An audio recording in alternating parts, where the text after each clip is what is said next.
Hello everyone, welcome to all.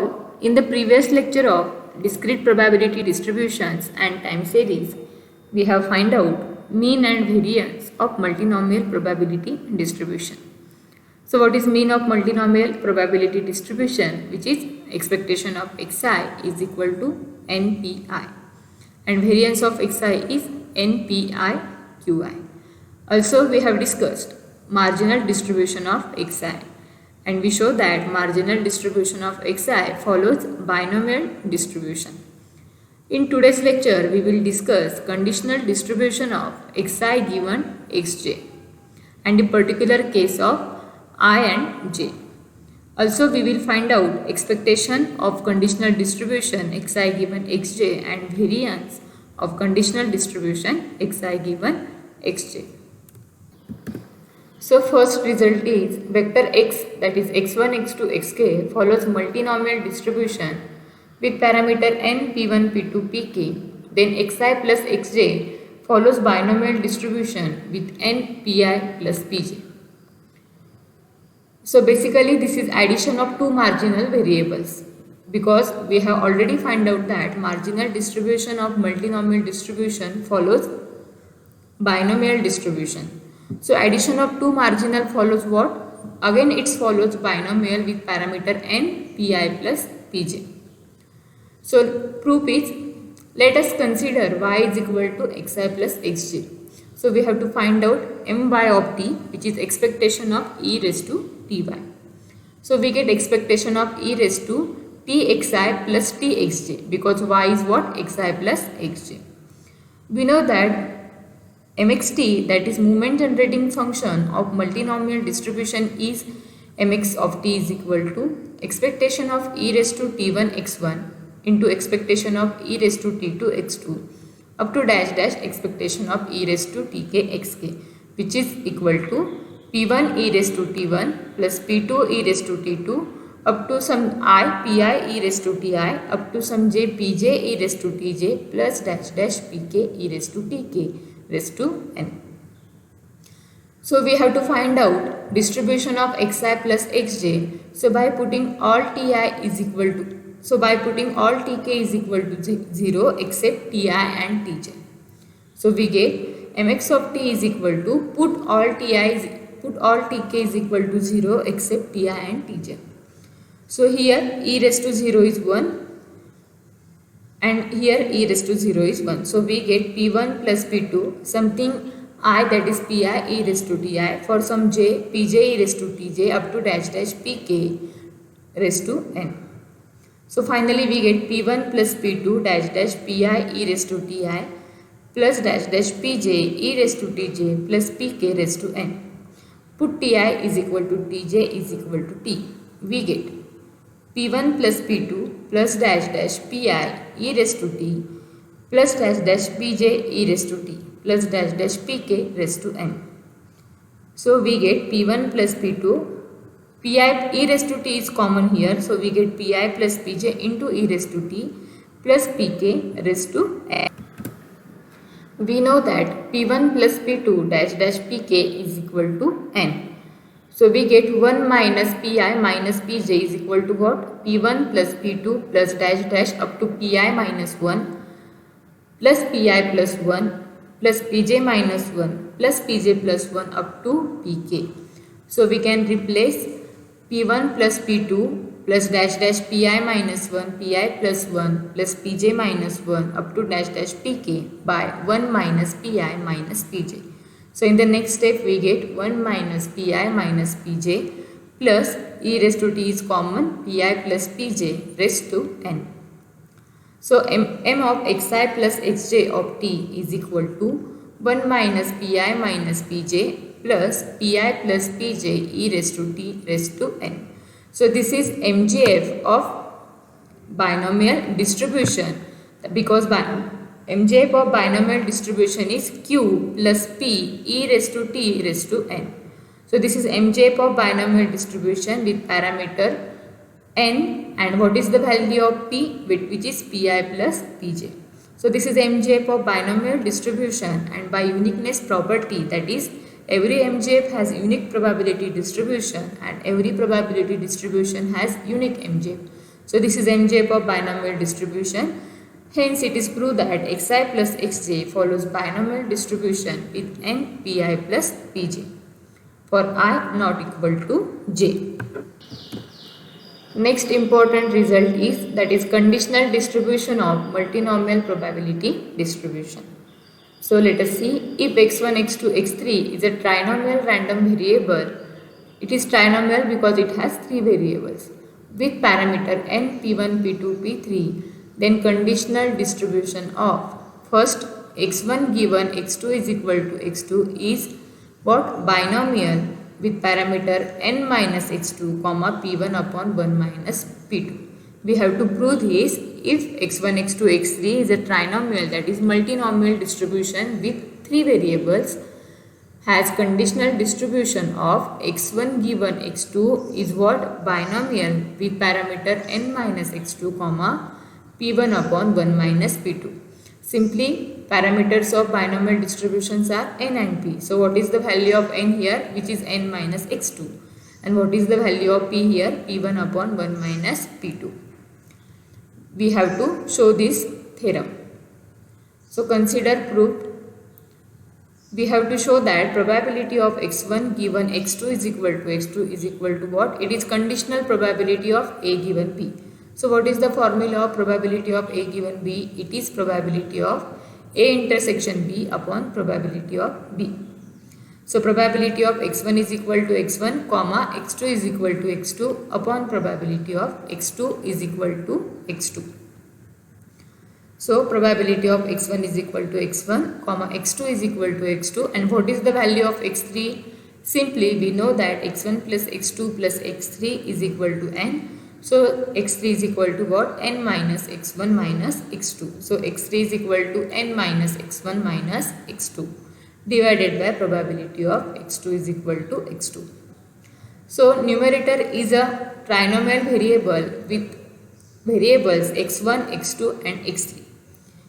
We can write its PMF as follows, that is n factorial x1 factorial into x2 factorial into what is the value of x3, that is n minus x1 minus x2 factorial into p1 raised to x1, p2 raised to x2 into p3 raised to n minus x1 minus x2.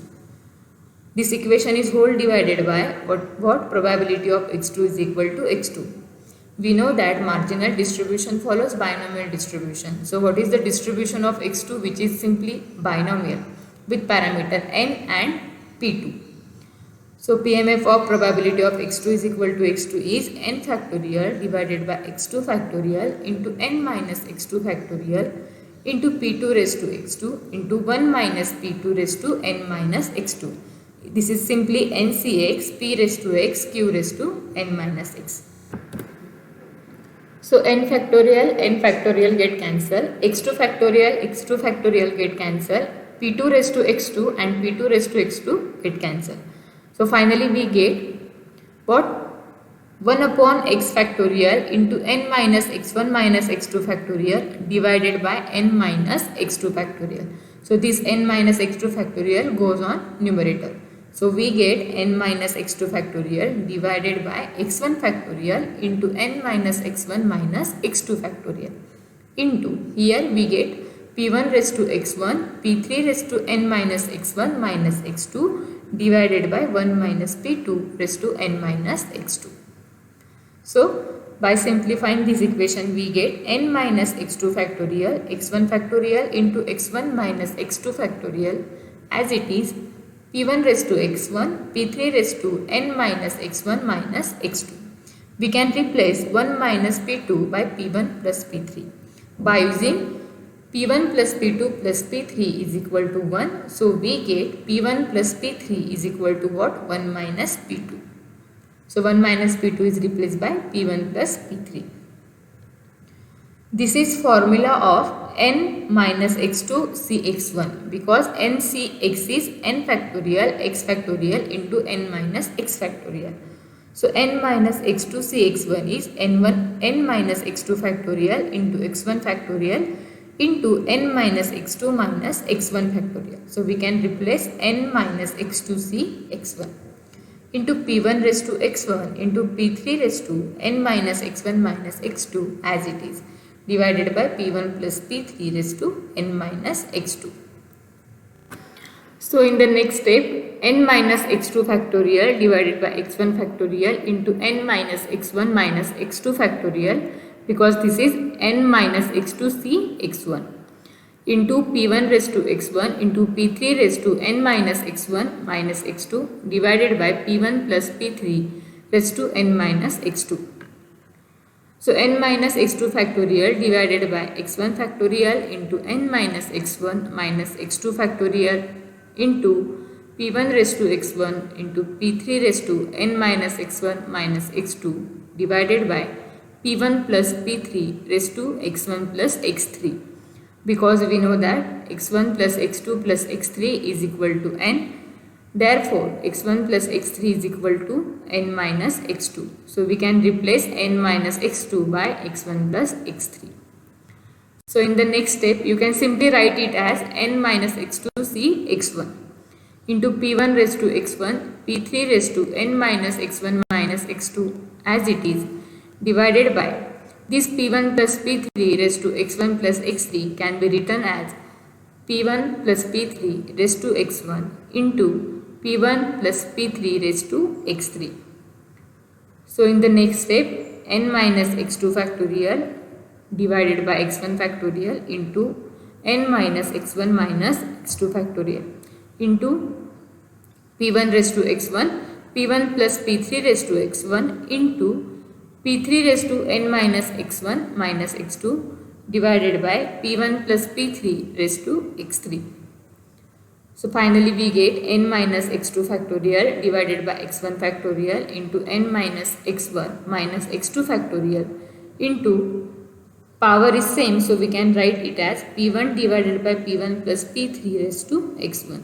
Similarly, we can write as p3 divided by 1 plus p3 raised to n minus x1 minus x2.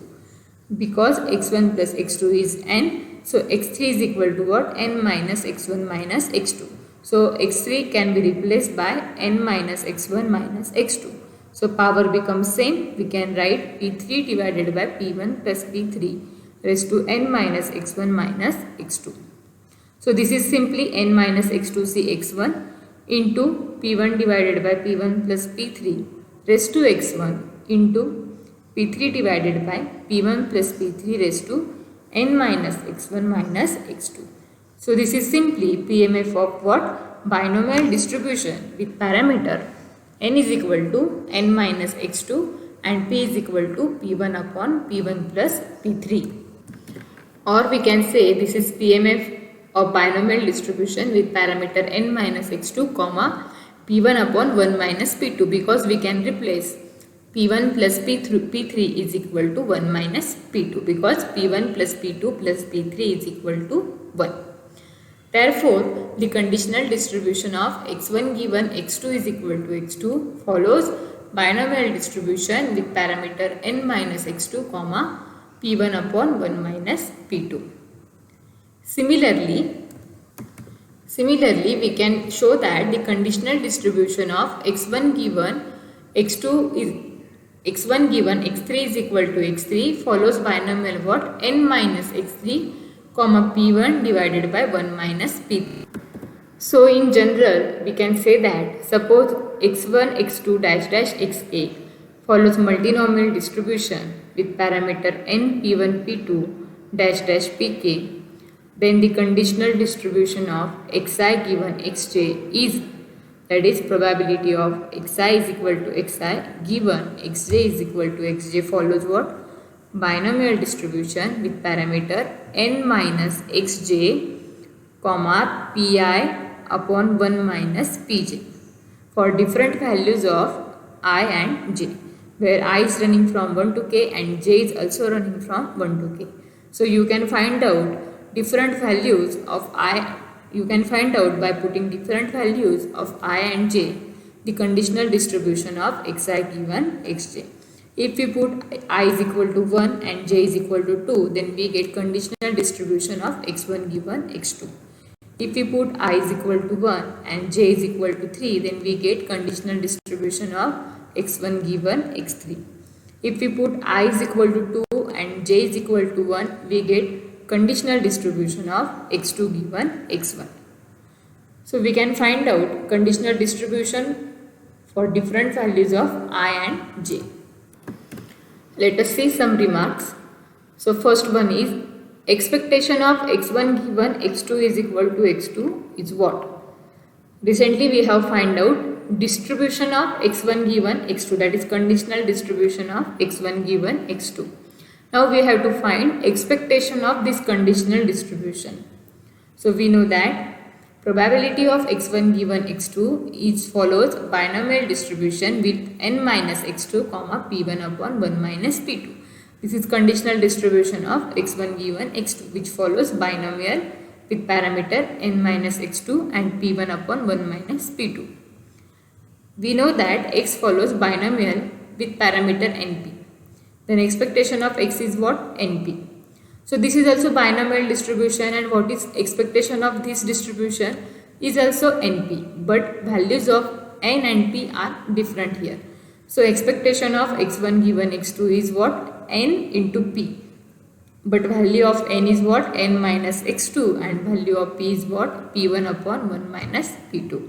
So simply expectation of x1 given x2 is equal to n minus x2 into p1 divided by 1 minus p2 is equal to n minus x2 p1 divided by q2, because p2 plus q2 is equal to 1. In the case of binomial distribution, p plus q is equal to 1. Here parameters are p2 and q2. So p2 plus q2 is equal to 1. Therefore p2 is equal to what? 1 minus q2. So expectation of x1 given x2 is what? N minus x2 into p1 upon q2. Similarly, variance of x1 given x2 is what? Again, we know that conditional distribution of x1 given x2 follows binomial distribution with n minus x2 comma p1 upon 1 minus p2. If it follows binomial distribution, then variance of binomial distribution is npq. So here n is replaced by n minus x2, p is replaced by p1 upon 1 minus p2, and q is replaced by 1 minus p1 upon 1 minus p2. So variance of x1 given x2 is n minus x2 into p1 upon 1 minus p2 into 1 minus p1 upon 1 minus p2. Taking LCM 1 minus p2, we get 1 minus p2 minus p1. So finally we get variance of x1 given x2 is n minus x2 into p1 upon 1 minus p2 into p3 upon 1 minus p2. Because we can replace p3 by 1 minus p1 minus p2. So conditional variance of x1 given x2 is right in this way. Similarly, you can find out expectation of x1 given x3 is equal to x3, variance of x1 given x3 is equal to x3. You can also find expectation of x2 given x1 and also variance of x2 given x1 by using the general rule of xi and xj, which is discussed in the earlier part of this video. So you may give answers of these questions one by one. So in the next lecture, we will discuss additive property of multinomial probability distribution. Also, we find out variance covariance matrix for multinomial probability distribution. So please come on to the next lecture. Thank you.